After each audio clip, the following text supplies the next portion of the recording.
దగ్గుబాటి రానా సమర్పణలో వచ్చిన కొత్తపల్లిలో ఒకప్పుడు సినిమా రివ్యూ ఇది. 1997 నేపథ్యంలోని ఈ గ్రామీణ డ్రామా కథ, నటన, సంగీతం ఎలా ఉన్నాయో తెలుసుకుందాం. కేరాఫ్ కంచరపాలెంతో దీనికి ఏమైనా సంబంధం ఉందా?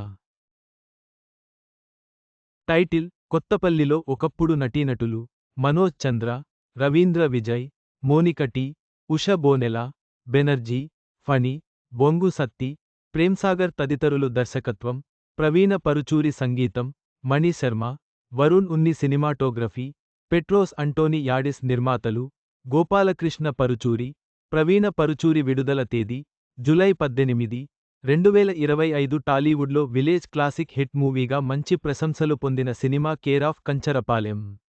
ఈ సినిమాలోని ప్రతి ఒక్క పాత్ర ఎంతో మెప్పిస్తుంది. దగ్గుబాటి రానా సమర్పణలో 2018లో వచ్చిన కేరాఫ్ కంచరపాలెం సూపర్ హిట్గా నిలిచింది. ఇప్పుడు అదే నిర్మాతల నుంచి వచ్చిన మరో రస్టిక్ డ్రామా చిత్రమే కొత్తపల్లిలో ఒకప్పుడు. కేరాఫ్ కంచరపాలెం సినిమాకు నిర్మాతగా, వేశ్య పాత్రలో నటించిన ప్రణయ పరుచూరి కొత్తపల్లిలో ఒకప్పుడు మూవీకి దర్శకత్వం వహించారు. మొత్తం కొత్త నటీనటులతో ప్రణయ పరుచూరి తెరకెక్కించిన ఈ సినిమాను కూడా దగ్గుబాటి రానా సమర్పించారు. కంటెంట్పై ఉన్న నమ్మకంతో థియేట్రికల్ రిలీజ్ డేట్ కంటే 2 రోజుల ముందుగానే మీడియా ప్రతినిధులకు కొత్తపల్లిలో ఒకప్పుడు మూవీని ప్రదర్శించారు రానా దగ్గుబాటి. మరి ఇవాళ థియేటర్లలో విడుదల కానున్న ఈ తెలుగు రస్టిక్ డ్రామా చిత్రం ఎలా ఉందో, కేరాఫ్ కంచరపాలెం సినిమాను తలపించిందా లేదా అనేది నేటి కొత్తపల్లిలో ఒకప్పుడు రివ్యూలో తెలుసుకుందాం. 1997లో కొత్తపల్లి అనే కుగ్రామంలో కథ నడుస్తుంది.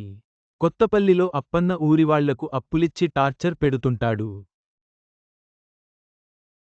అతని దగ్గర పనిచేసే రామకృష్ణ గ్రామస్థులకు సాయం చేస్తుంటాడు. అలాగే ఆ ఊరి పెద్ద రెడ్డి మనవరాలు సావిత్రిని ఇష్టపడతాడు. సావిత్రి ప్రేమ పొందడానికి మరో అమ్మాయి అందం సహాయం అడుగుతాడు. కాని కట్ చేస్తే అందంతో రామకృష్ణ పెళ్లి అవుతుంది. ఆ తర్వాత రామకృష్ణ జీవితం ఎలాంటి మలుపు తిరిగింది? అసలు సావిత్రిని ప్రేమించిన రామకృష్ణ సాయం కోరిన అందంతో పెళ్లి ఎలా జరిగింది? రామకృష్ణకు సహాయం చేద్దామనుకున్న అప్పన్నకు ఏమైంది? వంటి విషయాలు తెలియాలంటే కొత్తపల్లిలో ఒకప్పుడు చూడాల్సిందే. కేరాఫ్ కంచరపాలెం నిర్మాతల నుంచి సినిమా అనగానే మంచి అంచనాలు ఉంటాయి.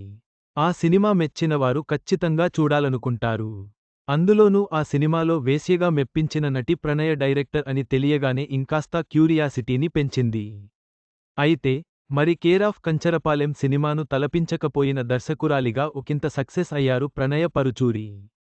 ఫస్టాఫ్లో పెద్దగా కథ లేకుండా రూరల్ బ్యాక్డ్రాప్ సీన్లతో బాగానే నడిపించారు.